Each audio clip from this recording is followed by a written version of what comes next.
Our next topic is balanced and unbalanced forces. Suppose हमारे पास एक table है और इस पर हमने रखा हुआ एक वुडन ब्लॉक को हमने दो स्ट्रिंग से बांध दिया, एक स्ट्रिंग x एक स्ट्रिंग y. सो जब हम x स्ट्रिंग की हेल्प से इसको इस तरफ पुल करेंगे, खींचेंगे, तो क्या होगा, ब्लॉक मूव करेगा x डायरेक्शन की तरफ. जब हम इसको y की तरफ खींचेंगे तो ब्लॉक y की तरफ मूव करेगा. यानी कि हम जिस भी डायरेक्शन में फोर्स लगा रहे हैं उसी डायरेक्शन में हमारा ऑब्जेक्ट मूव कर रहा है. अब अगर हम x की तरफ भी खींचे और y की तरफ भी, इसको ऐसे खींचे, x की तरफ भी खींच रहे हैं और y की तरफ भी खींच रहे हैं. सो जब हम दोनों तरफ खींच रहे हैं तो अगर x और y दोनों सेम फोर्स लगाएंगे तो क्या होगा, ब्लॉक मूव नहीं करेगा, क्योंकि दोनों ही तरफ इक्वल फोर्सेस हैं. इस फोर्स को क्या कहते हैं, बैलेंस्ड फोर्स. बैलेंस्ड फोर्स वो फोर्स होता है जो कि एक ऑब्जेक्ट पर जब लगाया जाता है तो वो ऑब्जेक्ट की स्टेट को नहीं चेंज करता, चाहे वो स्टेट रेस्ट की हो या फिर हो मोशन की.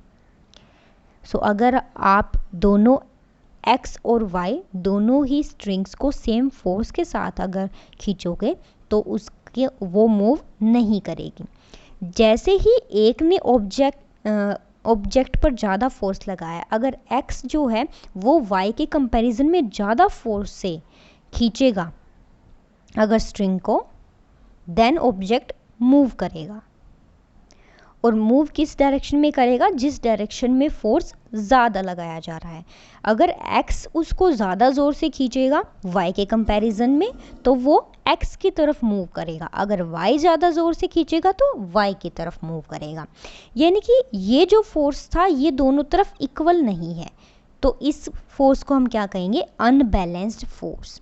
यानी कि हमने देखा जब बैलेंस्ड फोर्स लगाया गया, इक्वल फोर्स लगाया गया दोनों डायरेक्शन में, तो ऑब्जेक्ट ने मूव नहीं किया, वो स्टेट ऑफ रेस्ट में ही रहा.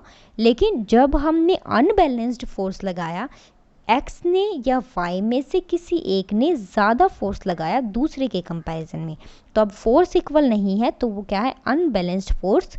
और अनबैलेंस्ड फोर्स के केस में ही ऑब्जेक्ट ने मोशन किया. That means motion is caused by unbalanced forces, not by balanced forces. Now let us see one more example. एक वुडन बॉक्स है हमारे पास जिसको दो बच्चे पुश कर रहे हैं, यानी कि आगे की तरफ धक्का दे रहे हैं. सो जब वो उसको पुश कर रहे हैं तो जो सरफेस जिस पर रखा हुआ है बॉक्स वो रफ है, यानी कि स्मूथ नहीं है, उस पे गड्ढे हैं या वो ऊंचा नीचा है, सरफेस जो है क्लीन नहीं है. सो रफ सरफेस पर जब भी कोई ऑब्जेक्ट मूव करता है तो हमें पता है क्या आकर करता है, फ्रिक्शन. फ्रिक्शन क्या है, फ्रिक्शन फोर्स का एक ऐसी फॉर्म है जो कि अपोज करती है मोशन को, जो कि ऑब्जेक्ट को मूव नहीं करने देती, उसको स्टॉप करती है. फ्रिक्शन हमेशा दो सरफेसेस के बीच में एग्जिस्ट करता है. तो यहाँ पे फ्रिक्शन कहाँ एग्जिस्ट कर रहा है, बॉक्स के बॉटम सरफेस के बीच और जो हमारा रफ फ्लोर है उसके बीच. सो जब बच्चों ने मूव करने की कोशिश की इस वुडन बॉक्स को तो वो मूव नहीं हुआ. क्यों, क्योंकि फ्रिक्शन फोर्स जो है वो ज़्यादा है एज़ कंपेयर टू उस पुश के जो कि बच्चे अप्लाई कर रहे हैं. तो ये फोर्स जो है वो अनबैलेंस्ड है और ये फ्रिक्शन फोर्स जो है वो ज़्यादा है एज़ कंपेयर टू जो फोर्स बच्चे लगा रहे हैं. नाउ अगर वो थोड़ा सा और ज़ोर लगाएं और ज़ोर से पुश करें तो क्या होगा, जो फोर्सेस हैं आपस में इक्वल हो जाएंगे. अब जब तक कि जो बच्चे पुश कर रहे हैं वो फोर्स ज़्यादा ना हो, फ्रिक्शन फोर्स से ऑब्जेक्ट मूव नहीं करेगा. सो थोड़ा सा ज़्यादा पुश करने पर भी ऑब्जेक्ट मूव नहीं हुआ, क्योंकि फ्रिक्शन फोर्स अभी भी ज़्यादा है जो कि मोशन को अपोज कर रहा है. नाउ इफ़ बच्चे और ज़्यादा ज़ोर से पुश करें, फोर्स जो है और इंक्रीज़ हो जाए कि वो फ्रिक्शन फोर्स को ओवरकम कर ले. फ्रिक्शन फोर्स से ज़्यादा फोर्स अगर बच्चे अप्लाई करें देन क्या होगा, देन ऑब्जेक्ट मूव करेगा. यू कैन सी जो फ्रिक्शन फोर्स है यहाँ पे वो छोटा है as compared to the force applied by this childrens. So इसकी वजह से ऑब्जेक्ट जो है वुडन बोर्ड है वो मूव करेगा उस डायरेक्शन में जिस डायरेक्शन में बच्चे फोर्स अप्लाई कर रहे हैं। जैसे ये इस डायरेक्शन में फोर्स अप्लाई कर रहे हैं तो ऑब्जेक्ट भी इसी तरफ जाएगा। Thus, when an unbalanced force is applied which overcomes the friction force, the box starts moving. Now, what happens when we ride a bicycle? जब हम बाइसिकल एक साइकिल को राइड करते हैं तब क्या होता है, जब हम पैडलिंग स्टार्ट कर देते हैं तो बाइसिकल धीरे धीरे मूव करना शुरू कर देती है। अब जैसे ही हम पैडलिंग करते जाते हैं तो मूव करती रहती है हमारी बाइसिकल, लेकिन जैसे हम पैडलिंग करना बंद कर देते हैं तो क्या होता है, धीरे धीरे जो है साइकिल स्लो होने लग जाती है एंड एंड में वो रुक जाती है। सो अब अगर हमें ऑब्जेक्ट को, अपनी बाइसिकल को मोशन में रखना है तो हमें पैडलिंग करते रहना पड़ता है। सो जब हम पैडलिंग करना बंद कर देते हैं तो बाइक स्लो डाउन क्यों हो जाती है? Because of frictional force. Friction दोबारा से मोशन को अपोज करने लग जाता है। सो जैसे ही हम पैडलिंग बंद कर देते हैं तो जो हम फोर्स एग्जर्ट कर रहे थे बाइसिकल पे, बाइसिकल को मूव करने के लिए जो हम फोर्स लगा रहे थे वो कम हो जाता है as compare to the friction force.